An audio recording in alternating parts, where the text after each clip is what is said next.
ஆண்டவரே, இந்த மாலை வேளையில் நாங்கள் உம்மை சோத்தரிக்கிறோம், துதிக்கிறோம். ஆண்டவரே, எங்களுடைய இருதயத்தில் வாசமாக இருக்கிற தகப்பனே, எங்களுடைய சிந்தனைகளை அறிந்திருக்கிற தகப்பனே, இதோ ஒரு மனிதர் கூட சமாதானம் இல்லாமல் அழையக்கூடாது ஐயா.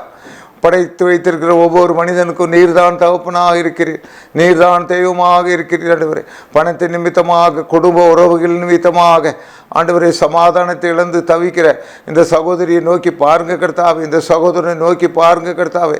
இழந்து போன எல்லாவற்றையும் கர்த்தர் திரும்ப கொடுப்பீராக. ஆண்டவரே, வீணாக வாழ்க்கைகளை முடித்து கொள்ளாதபடி உம்முடைய கரம் இவர்களை தேற்றுவதாக, அணைத்துக் கொள்வதாக.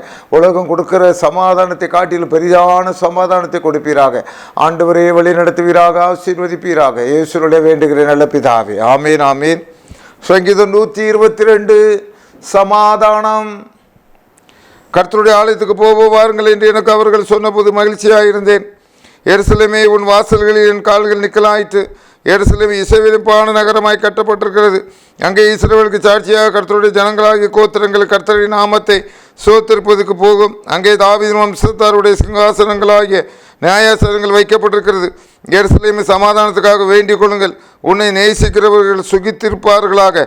உன் அலங்கத்திற்குள்ளே சமாதானமும் உன் அரமனைக்குள்ளே சுகமும் இருப்பதாக. உன் சகோதரர் நிமித்தம் என் சிநேகிதர் நிமித்தமும் உன்னில் சமாதானம் இருப்பதாக என்பேன். எங்கள் தேவனாகிய கர்த்தரின் ஆலயத்தின் நிமித்தம் உனக்கு நன்மை உண்டாக தேடுவேன். சமாதானம். 6:7 எருசலேம் சமாதானத்துக்காக வேண்டிக் கொள்ளுங்கள். உன்னை நேசிக்கிறவர்கள் சுகித்திருப்பார்களாக. உன் அலங்கத்திற்குள்ளே சமாதானமும் உன் அரமனைக்குள்ளே சுகமும் இருப்பதாக. உன் அலங்கத்திற்குள்ளே சமாதானம் இருப்பதாக. அன்பான சகோதரனே, அன்பான சகோதரியே, உன் அலங்கத்திற்குள்ளே சமாதானமும் உன் அரமனைக்குள்ளே சுகமும் இருப்பதாக. இன்றைக்கு இந்த சங்கீதம் 122:7 உனக்கு ஆசீர்வாதமாக கொடுக்கப்படுகிறது. ஆம் கர்த்தருக்கு பிரியமானவர்களே, என்னுடைய ஆத்மா சமாதானம் இல்லாதவர்களிடத்திலே குடியிருந்தது போதும் என்று தாவீது ராஜா சொல்லுகிறார். இன்னும் வேதத்திலே ஒரு வசனம் சொல்லப்பட்டிருக்கிறது, சண்டைக்காரியோட ஒரு வீட்டிலே குடியிருப்பதை காட்டிலும் வனாந்திரத்திலே குடியிருப்பது நலம் என்று சொல்லப்பட்டிருக்கிறது. ஆக கர்த்தருக்கு பிரியமானவர்களே, ஒரு வீட்டுக்குள்ள உன் அலங்கத்திற்குள்ளே சமாதானமும் உன் அரமனைக்குள்ளே சுகமும் இருப்பதாக. தேவனுடைய பிள்ளையே, உன் அலங்கத்துக்குள்ளே சமாதானம் இருக்க வேண்டுகிறேன், விரும்புகிறேன். நீ தேடின பணம் இப்பொழுது உனக்கு வந்துவிட்டது. நீ தேடின செல்வாக்கு உனக்கு வந்துவிட்டது. தேடாத ஒன்று நீ இப்பொழுது தாங்கி கொண்டிருக்கிறாயே. உன்னால் தூங்க முடியவில்லையே. அது என்ன? சமாதானம் இல்லையே. இந்த பணத்துக்காக ஓடு ஓடு ஓடு என்று ஓடினாயே. இன்றைக்கு பணம் லாக்கரில் இருக்கிறது, பேங்கில் இருக்கிறது. உனக்கு சமாதானம் இருக்கிறதா? அந்த சமாதானத்தை யார் கொடுக்க முடியும்? உலகம் கொடுக்காத சமாதானத்தை தேவன் தான் கொடுக்க முடியும். உலகத்திலே வந்து எந்த மனுஷனை உயிர்ப்பிக்கிற, மெய்ப்பிக்கிற, பிரகாசிக்க பண்ணுகிற இயேசுவினிடத்தில் நீ வந்துவிடு. உன் சமாதானத்தை நீ தொலைந்து கொண்டு அலைந்து கொண்டு இருக்கிறாய். இந்த சமாதானத்தை இழந்து போகாத. சமாதானம் என்பது பணத்தினால் வருவதல்ல. ஒரு கண்ணியினுடைய ஒரு பெண்ணினுடைய நினைவினால் வருவதல்ல. ஒரு பெண் உனக்கு இன்பத்தை கொடுக்க முடியாது, ஒரு சமாதானத்தை கொடுக்க முடியாது. ஒரு குடும்ப உறவுகள் உனக்கு சமாதானத்தை கொடுக்க முடியாது. யார்தான் உனக்கு சமாதானத்தை கொடுக்க முடியும்? எனக்கு இந்த 65 ஆண்டுகள் சமாதானத்தை கொடுத்த உலக இரட்சகராகிய உலகம் கொடுக்கிற பிரகாரம் நான் உங்களுக்கு கொடுக்கிறதில்லை. என்னுடைய சமாதானத்தையே உங்களுக்கு வைத்து போகிறேன்.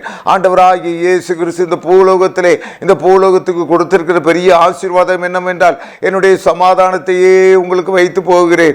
சமாதானம் உண்டாவதாக. உலகத்திலே சமாதானம் உண்டாவதாக. பரலோகத்திலே சமாதானம் உண்டாவதாக. இதோ உன்னதத்திலிருந்து இறங்கி வந்த அருணோதயம் நம்மை சந்தித்திருக்கிறது. அந்த ஆண்டவராகிய இயேசு கிறிஸ்துவை அடித்தார்கள், உதைத்தார்கள், ஆண்டது சிலுவையிலே அறைந்தார்கள்.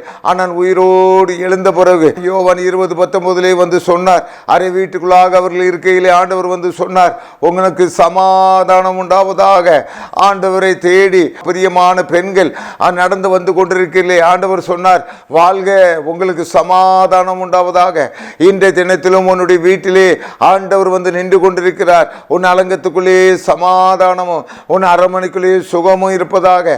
அருமையான தம்பி, அருமையான தங்கச்சி, சமாதானத்தை எங்கே தேடிக்கொண்டிருக்கிறாய்? உன்னுடைய காதலன் இடத்துல தேடிக்கொண்டிருக்கிறாயா? அவர் உன்னை ஏமாற்றி போயிட்டு விடுவான். பணத்தின் மூலத்தமாக தேடி வைத்துக் கொள்ளலாம் என்று நினைக்கிறாயா? அந்த பணமே அழிவுக்கு நேராக வந்துவிடும். ஆக கர்த்தருக்கு பிரியமான சகோதரனே, சகோதரியே, இயேசு உன்னை நேசிக்கிறார். இயேசு இந்த சமாதானத்தை வைத்திருக்கிறார். இந்த இயேசுவின் இடத்துல நாங்கள் ஏன் அண்டி கொண்டு இருக்கிறோம், இயேசுவை ஏன் பிடித்து கொண்டு இருக்கிறோம் என்றால், அவர் உலகம் தரக்கூடாத சமாதானத்தை தந்திருக்கிறார். பணத்தினால் தரவில்லை, இலவசமாக தந்தார். எனக்கு இலவசமாக உனக்கு கொடுக்கிறார். இந்த சமாதானத்தை பெற்றுக்கொள். உன் அலங்கத்திற்குள்ளே சமாதானமும் உன் அரண்மனைக்குள்ளே சுகமும் இருப்பதாக, என்றென்று இருப்பதாக. உன்னுடைய பிள்ளைகள் வீட்டிலே இருப்பதாக, உன்னுடைய குடும்பத்தார் வீட்டிலே இருப்பதாக. அயலகத்திலே வாழ்கிற உன்னுடைய சொந்தங்கள் பந்தங்கள் எல்லாரோடும் அந்த சமாதானம் இருப்பதாக. கூடுமானால் எல்லாரோடும் சமாதானமாக இருங்கள் என்று பவுலடியார் சொல்கிறார். இந்த சமாதானம் உனக்கு நிலைத்திருப்பதாக. ஜெபம் செய்வோம். ஆண்டவரே கர்த்தாவே, எங்களுக்கு சமாதானம் வேண்டும் கர்த்தாவே. ஆண்டவரே, வேறு ஒன்று வேண்டாம் கர்த்தாவே. ஆண்டவரே, கணவன் மனைவிக்குள்ளாக சமாதானம் வேண்டும் கர்த்தாவே. எல்லாவற்றுக்கும் மேலாக கர்த்தாவே, ஆத்மாவிலே ஒரு சமாதானம் வேண்டும் ஆண்டவரே. அது என்ன சமாதானம் ஆண்டவரே? இந்த உலகத்தை விட்டு கடந்து செல்கையிலே என் நேசரோடு நான் இருப்பேன். 1000 ஆண்டுகள் அரசாட்சி புரிவேன். அவர் என்னை ஏந்தி கொள்வார், சுமந்து கொள்வார். அவர் எனக்கு நித்திய கிரீடத்தை தருவார், நித்திய ஜீவித்தை தருவார். இந்த சமாதானம் இருப்பதாக. ஆலயத்திற்குள்ளாக சமாதானம் இருப்பதாக.